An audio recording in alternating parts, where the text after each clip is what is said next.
And that's that. The curtain closes and it's time for intermission. Well, it would be if we were actually at the Roscoe Theater watching the Drowsy Chaperone, which of course we're not. I don't like intermissions. They ruin the magic, you know? One moment, you're lost in the music and the glamour, and the next, bang! You're surrounded by drawers. Crinkling candy wrappers, complaining about the lack of women's restrooms. Not cruel.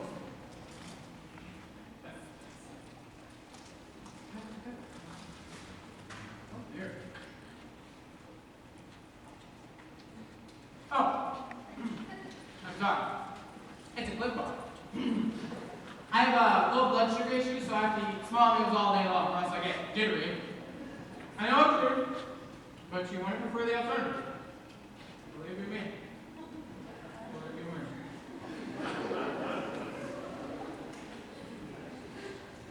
Oh, I remember my wedding day. I do. I eat all day long. The ceremony wasn't until 4 in the afternoon. What? Are you surprised that I was married? Well, there you go. You don't go around making assumptions of people not searching. I'm a very complicated man.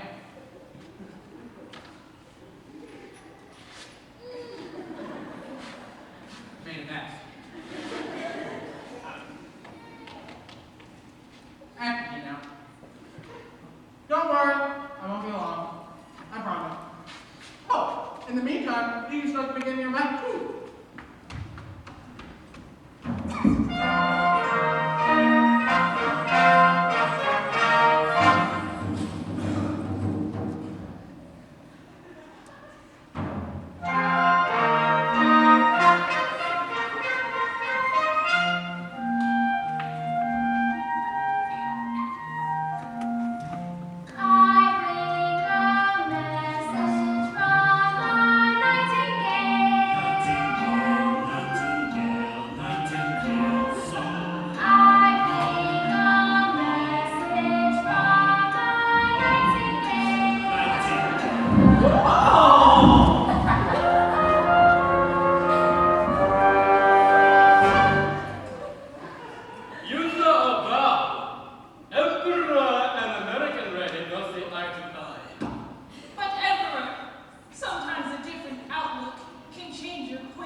Yes, that was the start of another David Stein show, The Enchanting Nightingale. Being a little rambunctious, now are we? Yes, The Enchanting Nightingale. A degrading piece of chinoiserie about an emperor who's told by a magic bird to marry his American elocutionist instead of his betrothed, and ends up building the Great Wall of China. A slap in the face to 1,000 years of Chinese history, if you ask me. But it did have some beautiful tunes. Oh, did you recognize Beatrice Stockwell as American Lady? Oh, what about Roman Bartelli as the Emperor? Yes. He was a man of 1,000 accents, each one insulting.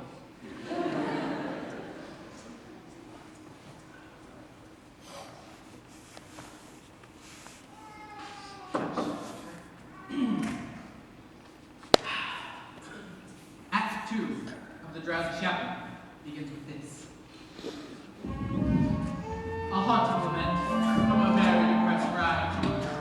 She sings it standing on a balcony, bathed in the pale blue light of sympathetic moon, which is ridiculous because it's the middle of the day. Now, while you're listening to this, ignore the lyrics. I know it will be difficult, but they're not the best. But the tune is beautiful and it truly communicates the bride's in mind. Just ignore the lyrics.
I'm just gonna pour myself brandy.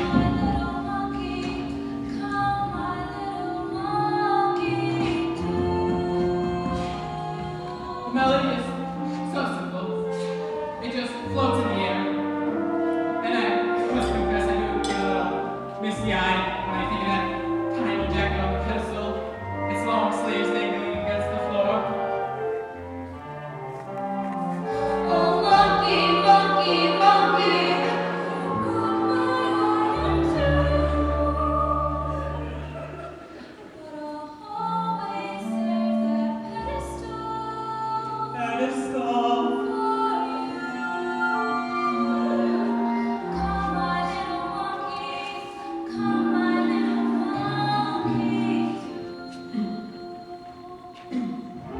Okay, here we go. Wait, Who are you? I'm Janet Vandegraff. And do you need I anyone? don't need anyone. What about the number one man? What do I care about the love of one man when I am adored by millions? Do I have to be so gloomy? No, no, no. I just want the world, and so I chose. Sing the words of love to me every song. Girl, if I did me a rose. How's she getting that joke? I'm Janet.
A little Jane Goodall, a little Bubsy Berkeley.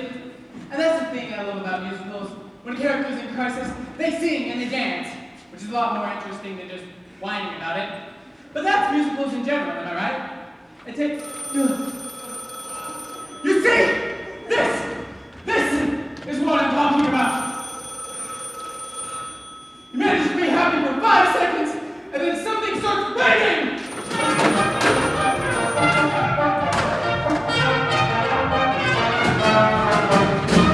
Oh, what a wonderful day for a wedding. Shall I have the cues move now, or would you prefer I wait some more? Okay, I'm gonna stop this number, excuse me, right now before it's ruined by a ringing telephone. Here we have Nicole Fitzpatrick and Ukulele Lil. Well, to be perfectly honest, I don't know much about them. I suppose Ukulele Lil plays these blue ukulele, though she doesn't in the show. Actually, I tried to find out more about them. I went through all of my books. I even tried the internet. Though all my searches ended up with Tiny Tim's autopsy photographs. Still, they're both charming. Why would you have the cues removed? The bride has called off the wedding, madam. Oh, unwilling. Never listen to a bride on her wedding day. Love is a very complex thing. Yes, madam. You can be very close to someone 1 minute, and the next you just want to strangle them. Do you understand? I'm familiar with the urge to strangle. Yes. You see, that's just the nature of love. Love makes lovers wealthy. Love makes lovers fight. But here's a fact on which we can depend. Just like long ago when Romeo loved Juliet, love is always lovely in the end. But Romeo and Juliet was a tragedy, madam. Oh, I never hear reviews. Love can start a quarrel. Love can cause a din. But love has always been a trusty friend. 'Twas a happy fate for Henry VIII and Anne Boleyn. Love is always lovely in the end. Might I remind you that Anne Boleyn lost her head? Yes, she was in love. Love was good to Eve and Adam. Here we go again. And Samson and Delilah too. Good grief, may I pose a question, madam? Why, yes, of course. Why does nothing I say to you ever get through? Oh, you might as well do.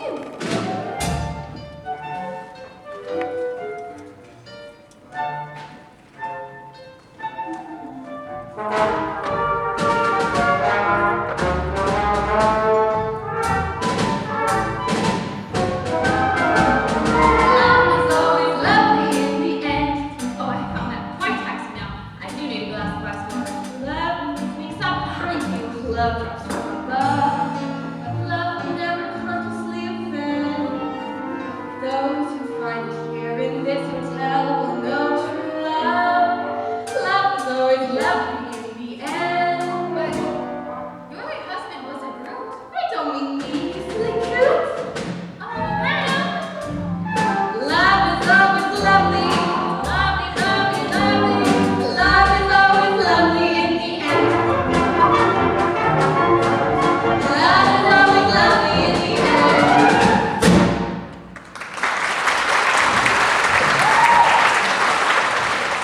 Yes, that was charming. But to be perfectly frank, that number just pisses me off. Now, I'm going to say something here. Yes, I've been drinking. But I'm going to go out on a limb here and say that love is not always lovely in the end.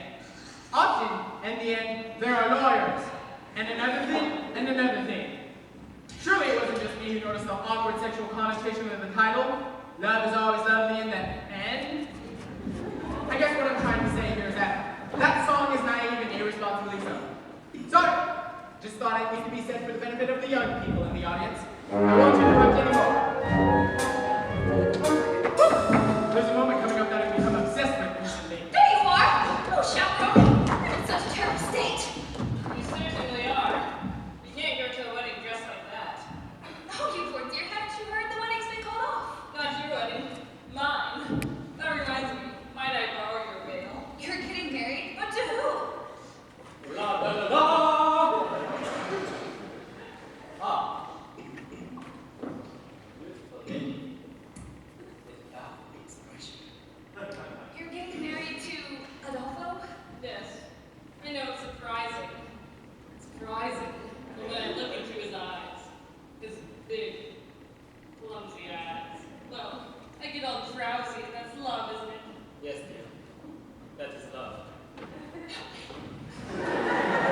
There you are.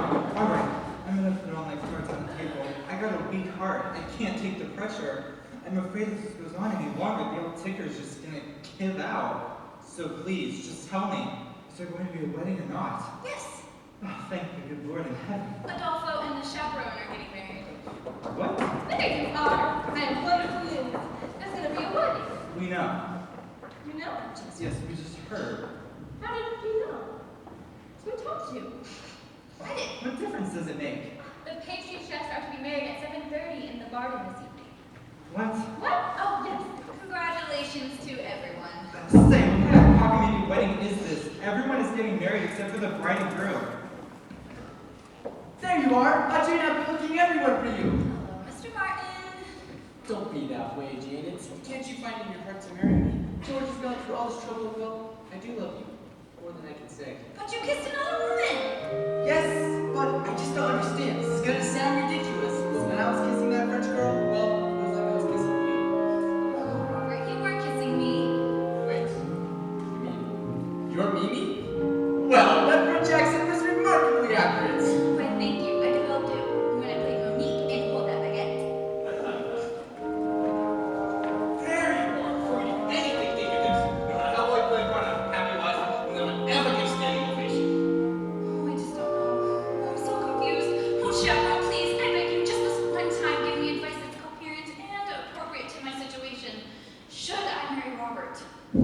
Now, the moment that I was talking about.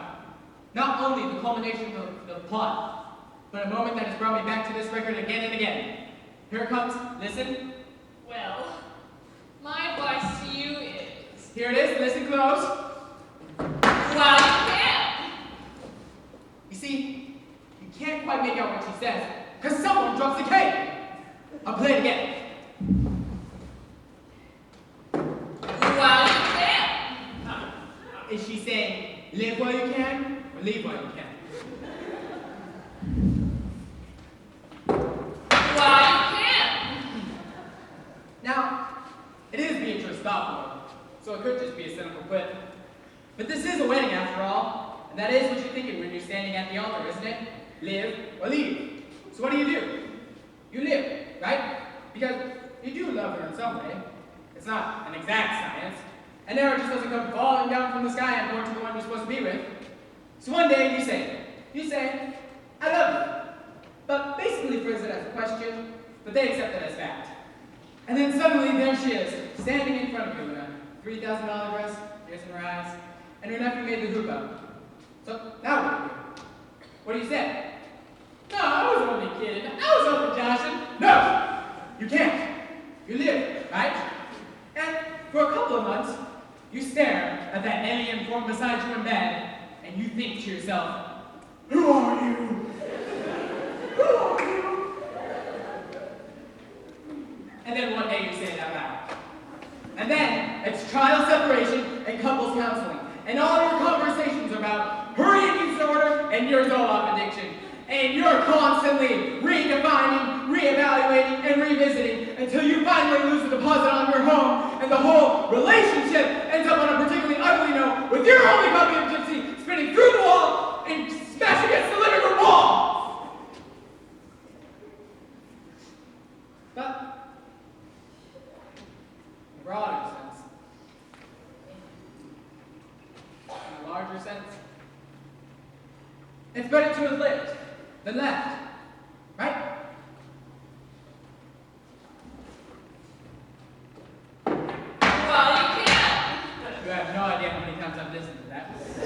Oh, chaperone, you certainly have a way with words. Robert, my answer is yes, I will marry you. Wonderful.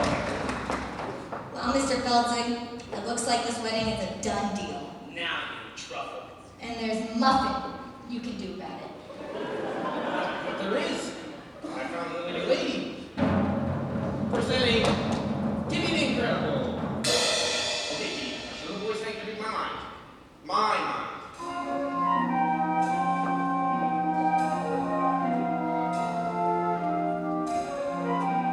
Kitty, will you marry me?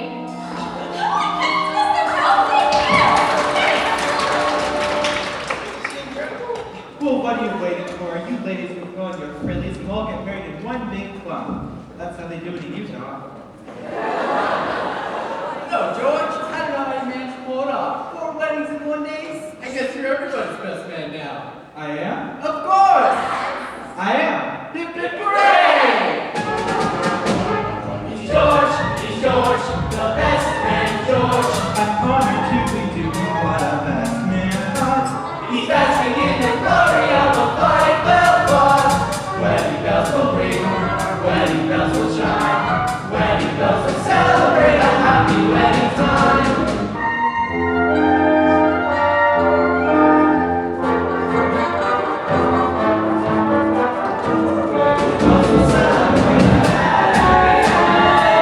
Minister, you may begin. Oh no, I forgot the minister.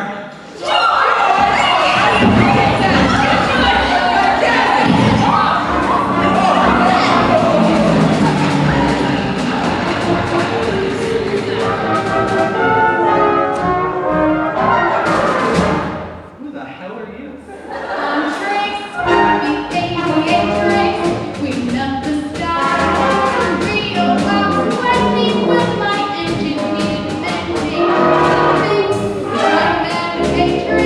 And then I'll lie and let you love sorry, crash the party, folks. We'll have to stick to 2 shakes, then it's up to Rio, the carnival. Wait! The captain of a ship can perform a marriage. And a pilot comparable to a captain. And an airplane is a kind of cheap. You know, and cheap with the air. Sometimes an air cheap. Wait, I got it. Shrek, you can marry them on the plane.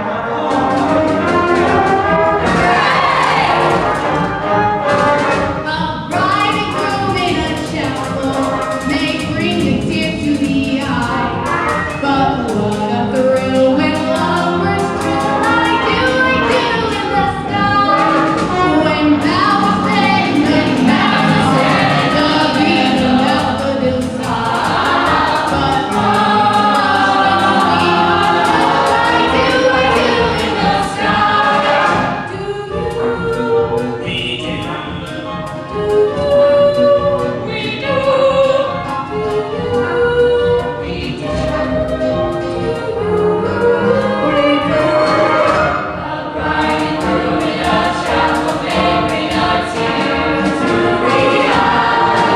With graceful bending before us, then cloudy entering by. One can't restrain that sweet refrain. I do in the sky.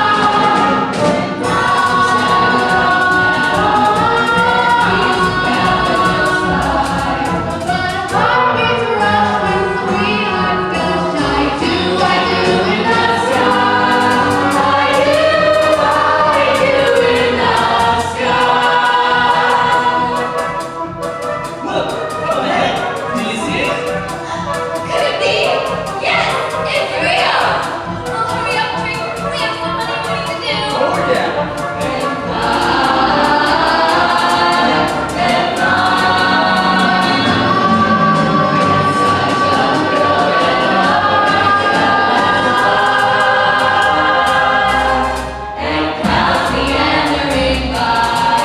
One can't restrain that sweet refrain.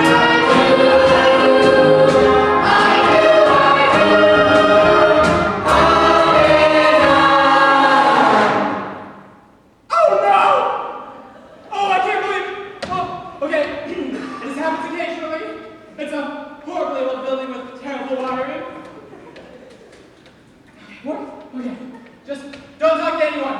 Keep the show alive in your minds. Don't talk to anyone now. I'll find the fuse box.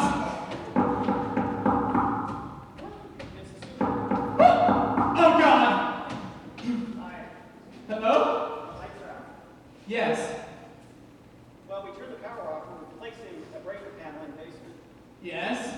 Well, we replaced it, but when we turned the power off, all the breakers in the apartment stripped. Yes. It happens. It's normal. Yes. Well, I have to reset the breakers. Right now. It'll only take a second. All right.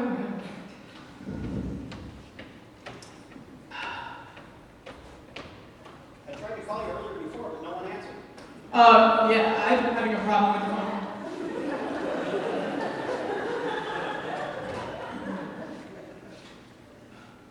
Here we go.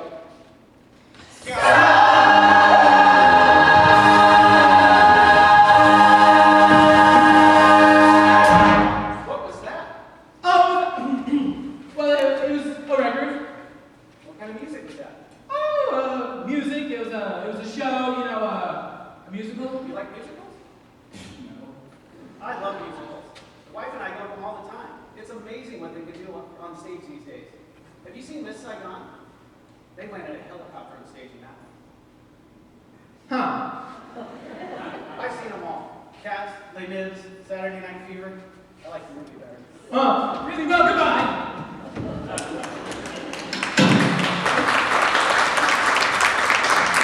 That's it. One note away from the end of the show, the moment's ruined. Well, I should just start the record from the beginning. No, but I can't do that. Can I? Well, it's just so frustrating. You have to understand. I love the show so much. And I've never even seen it. My mother gave me the record. This was before my father left us. Oh, he didn't leave because of the record, although it probably didn't help matters. Look, I know it's not a perfect show. The spit take scene is lame and the monkey motif is labor, but none of that matters. It does what a musical's supposed to do. It takes you to another world. It helps you escape from the dreariness of the real world. It gives you a little tune to carry on in your head when you're feeling a little blue. You know? Ask yourself a little long on life's funny journey. Ask yourself a little long into the blue.